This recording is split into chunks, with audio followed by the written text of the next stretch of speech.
As I lay on the cold hospital bed, the white sheets felt rough against my skin. The room was silent, except for the rhythmic beep of the heart monitor beside me.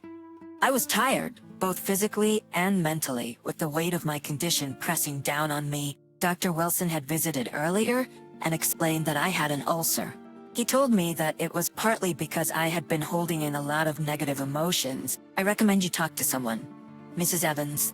Holding on to those emotions isn't good for your health, he said, adjusting his glasses. I'll think about it, doctor, I replied, nodding slowly. Soon after Dr. Wilson left, David entered. My husband of 15 years, David was a tall man with brown hair that was starting to gray at the temples. His suit was impeccable, always tailored to perfection.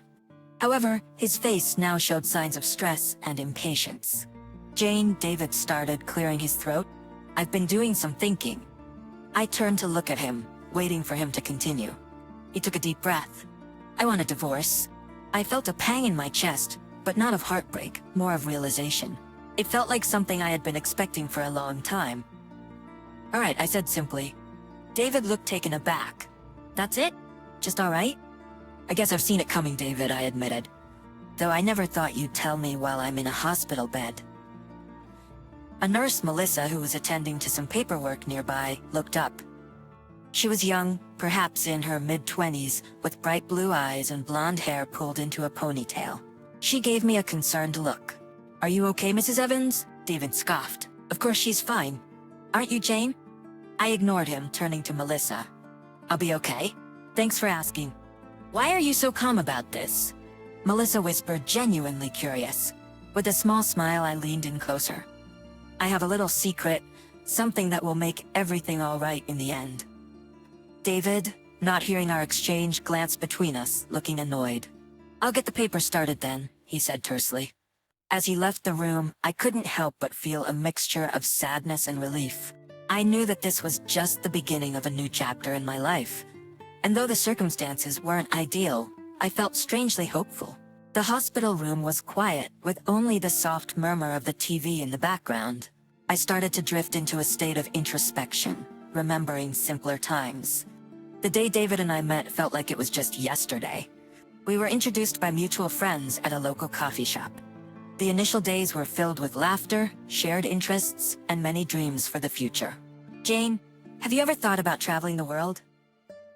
David had once asked me during one of our early dates. I've always wanted to, I replied, but life gets in the way. Work, responsibilities. I've always wanted to, I replied, taking a sip of my coffee. But, life gets in the way. Work, responsibilities. David smiled warmly. Maybe we can do it together one day. I chuckled. That sounds like a dream. But as the years went on, things changed. David got a high-paying job, and suddenly money became a focal point in our lives. We moved into a big house, drove expensive cars, and attended high-profile events. It was a life many dreamed of, but it felt empty to me. I bought another painting today. David said one evening, showing off a piece of artwork that cost more than what I earned in a month at the bookstore. It's beautiful, I replied, trying to show enthusiasm. But deep inside, I missed our simpler days, when happiness wasn't measured in monetary terms. The stark difference in our earnings soon became a sore point. David would often berate me for not making enough, and for spending too much time at the bookstore. Jane, can't you find a better job? Something that pays more?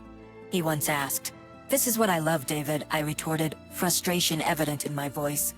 I thought you of all people would understand. His reply was cold. Well, love doesn't pay the bills. Health concerns started adding to our strained relationship. The constant pain in my stomach became unbearable at times. I remember one particularly bad night when I was curled up in pain. Jane, are you okay? David's voice was filled with annoyance rather than concern. My stomach, it hurts so much. I managed to whisper. You're always sick, he snapped. Maybe if you didn't stress about that bookstore so much, you'd feel better. Even during those tough times, there was one person who stood by me, my grandmother. She was a wise old woman with a heart of gold. We shared many moments, sipping tea and talking about life. He's not right for you, she told me during one of our conversations. I sighed. I know, Grandma, but we've been together for so long. She looked at me with a knowing smile. Sometimes length doesn't mean depth. Remember that. Her words stayed with me. David's decision to ask for a divorce might have been sudden for him, but for me, it was a long time coming. And as I lay in the hospital bed, clutching the letter from the notary, I felt a sense of clarity and direction for the first time in years. My grandmother had passed, leaving me $3 million, but there was a catch. I would only inherit it upon divorcing Robert. A bittersweet smile formed on my lips. Once an unwelcome condition, now it was my ticket to freedom. The next morning I decided it was time to take charge of my life. I needed to know why David was so eager for the divorce. Was there another woman? Or was there something else he wanted? The next morning I decided it was time to take charge of my life. I needed to know why David was so eager for the divorce. Was there another woman, or was there something else he wasn't telling me? I decided to call Mark, a lawyer I had known since childhood. We had grown up together, and even though life took us on different paths, our bond remained. Jane, long time. How are you holding up? Mark's voice sounded genuinely concerned. Been better, Mark, I replied, trying to sound upbeat. But I need your help. Mark paused for a moment. What do you need? I hesitated. I need to know why David wants a divorce so urgently. Can you find out? There was a short silence. You think he's up to something? Yeah. I just have a gut feeling. Something's off. All right, Mark said, I'll hire a detective to tail him, see what he's up to. I felt a weight lift off my shoulders. Thank you, Mark. A few days later, Mark called with news. Jane, you were right. David's been seeing someone. My heart sank. Who is she? He's been spending time with a young girl, probably in her 20s. Model-like. Our detective has taken some photos. Sighed. I need to see them. Mark arranged for me to meet with the detective later that day. The detective, a stern-looking man named Carl, showed me several pictures of David and the young woman.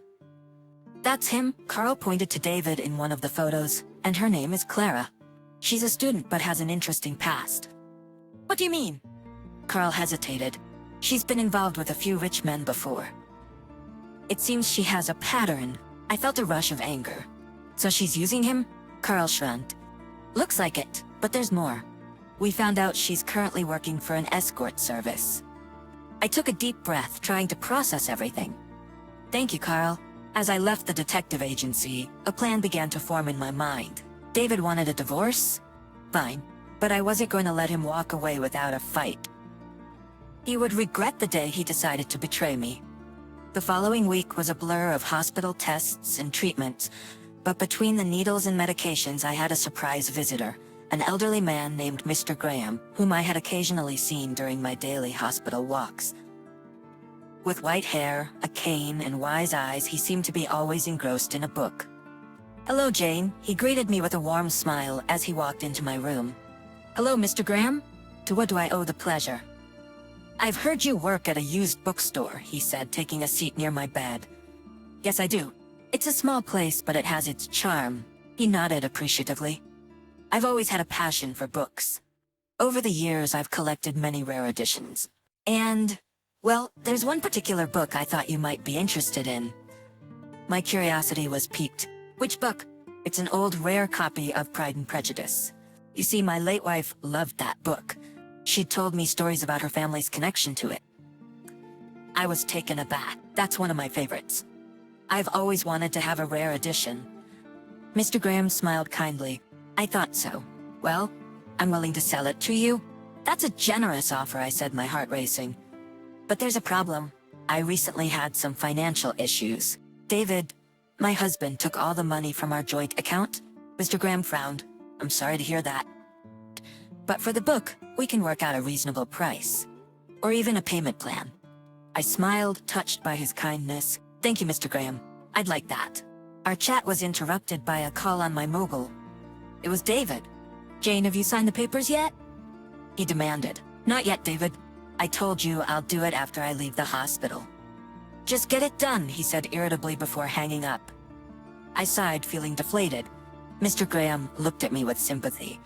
Relationship troubles? I nodded. He's eager to get rid of me. Mr. Graham leaned forward. You know, life has a way of bringing unexpected joys even in the midst of our struggles. Perhaps this book is a small token of that. I smiled, wiping away a tear. "Thank you, Mr. Graham. You have no idea how much this means to me." As he left the room, I held the book close, feeling a strange sense of comfort. In the midst of chaos and heartbreak, this little piece of literature became a beacon of hope. After my release from the hospital, I met with Mark to strategize our next steps. The evidence against David was strong and I was ready for confrontation. Mark handed me a file. "Everything you need is here. Pictures, documents, everything." I nodded, feeling a mix of anxiety and determination. "Thanks, Mark. I appreciate everything you've done." He looked at me seriously. "Just remember, be strong. David might try to manipulate or guilt trip you." "I'm ready," I affirmed. The confrontation was set for an upscale restaurant downtown. David had chosen the place probably to flaunt his financial superiority. As I walked in, I saw him seated at a corner table with Clara, the young model. Her presence was unexpected, but made me more determined. David smirked as he saw me. "Took you long enough?" "Traffic," I replied curtly. He gestured to Clara. "You remember Clara, my secretary?" I smiled sweetly at her. "Of course, how could I forget?" David, eager to get things underway. "So, have you signed the papers?" I looked at Mark, who handed over a document. David quickly scanned it, his smirk fading. "What's this?" he asked, sounding genuinely confused. "It's a demand for a significant share of your assets," Mark replied coolly. David laughed. "On what grounds?" Mark slid over the pictures of David and Clara. "On these grounds, infidelity." Clara looked horrified, her eyes darting between the pictures and David. David's face went red. "This doesn't prove anything." Mark wasn't fazed. "It's enough, and there's more." He handed over another set of photos showing Clara with different men. David looked at Clara, betrayal evident on his face. "What is this, Clara?" Clara stammered. I can explain." I chimed in. "No need. Mark already explained to me about your profession." David looked crushed. His grand plan had backfired spectacularly. I decided it was time to deliver the final blow. "Oh, and by the way, David, my grandmother passed away and left me a substantial amount. So, don't worry about the dinner bill. I've got it." The look on David's face was priceless. The combination of shock, regret, and realization was almost poetic. I stood up. "This is the last time you'll see me, David. Goodbye." Walking out of the restaurant, I felt a sense of freedom I hadn't felt in years. I was finally free from David's toxicity, and it was time for a fresh start. The past few weeks after the restaurant incident had been a whirlwind of changes. The whole town buzzed with news of David's fall from grace, and the whispers and pointed fingers were unavoidable whenever he made a public appearance. One afternoon, my phone rang, displaying David's number. I hadn't expected him to call ever again. Still, out of sheer curiosity, I answered. "Hello? Look." David's voice was rough, almost desperate. "I need to ask you something." My defenses immediately went up. "What do you want?" He hesitated, and I could almost picture him struggling for words. "I need a loan." I raised an eyebrow. "You want money from me?" "Yes," he sighed, his voice breaking a little.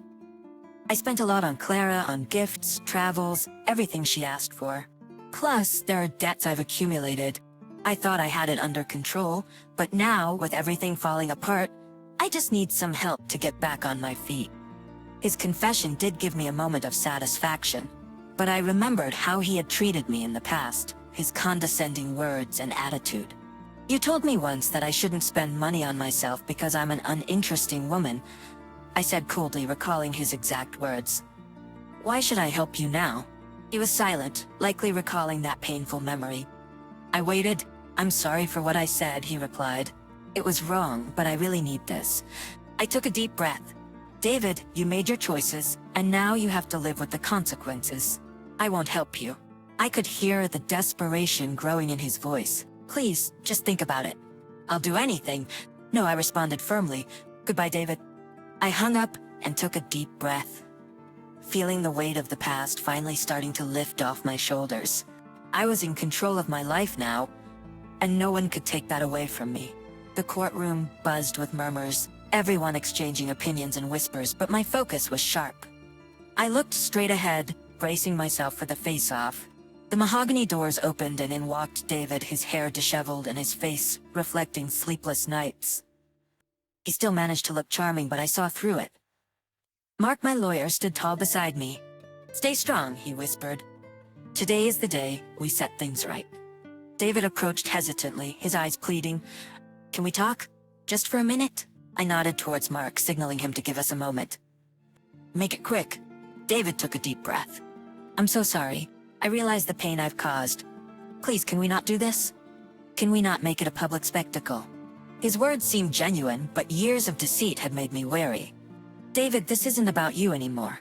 It's about justice." He looked defeated, but tried one more time. "Is there any room for forgiveness? For us to start afresh?" I stared at him coldly. "There's no us anymore. And as for forgiveness, some things can never be forgiven. You chose this path." Before he could respond, the bailiff announced the judge's arrival. Everyone took their seats.